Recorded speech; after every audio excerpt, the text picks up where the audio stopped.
Doctor Mohammad Yunus সবসময় কথা তবি কিন্তু যদি এগুলো ছাড়া কথা বলতে পারেন না উনি রাজনীতি কিন্তু আমরা তো দেখি বিএনপির চাওয়া অনুযায়ী তো সবকিছু মোটামুটি তিনি তো সেভাবেই কি চাওয়া অনুযায়ী বিএনপি চেয়েছে বলেন। নির্বাচন ফেব্রুয়ারিতে, লন্ডন থেকে বৈঠক শেষে ইউনূস বলেছেন ইয়েস ফেব্রুয়ারিতে হবে।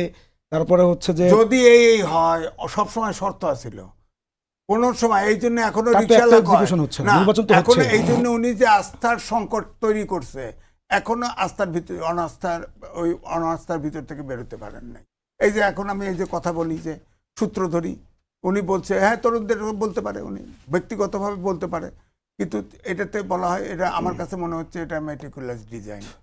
উনি হয়তো নির্বাচন ম্যানিপুলেট করতে পারে, নাহলে উনি কথা বললো কেন? আপনি যেহেতু ম্যানিপুলেটর কথা তুলছেন, জামাতের আমির আজকে বলছেন মেকানিজম করতে আসলে তাকে হচ্ছে যে পালাতে তারা বাধ্য হবে।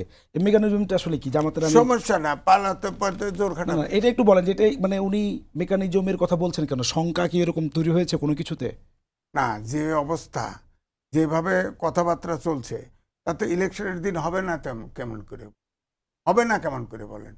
আমি আজকেও তো শুনলাম 2.5 লাখ পুলিশ ট্রেনিং দিছে, 2.5 লক্ষ,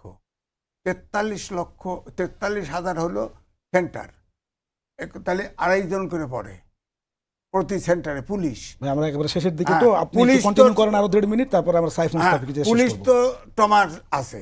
এখন ধরেন ভোট গণনা হচ্ছে, একদম লাস্ট মুহূর্তের কথা, ভোট গণনা হচ্ছে, দেখা গেল যে 11 দল আগায় আছে, হ্যাঁ, অথবা বিএনপি আগায় আছে, তখন তো বাক্স নিয়ে দৌড়াবে এক তো পক্ষ। রাজনৈতিক দলের তো কোনো দায়িত্ব নাই?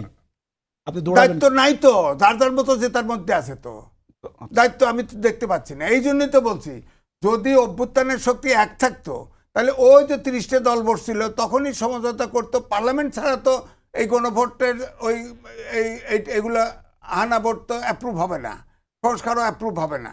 তাহলে সোজা একমত হয়ে তারা সোজা সংসদে যেতে পারতো, যায় নাই তো।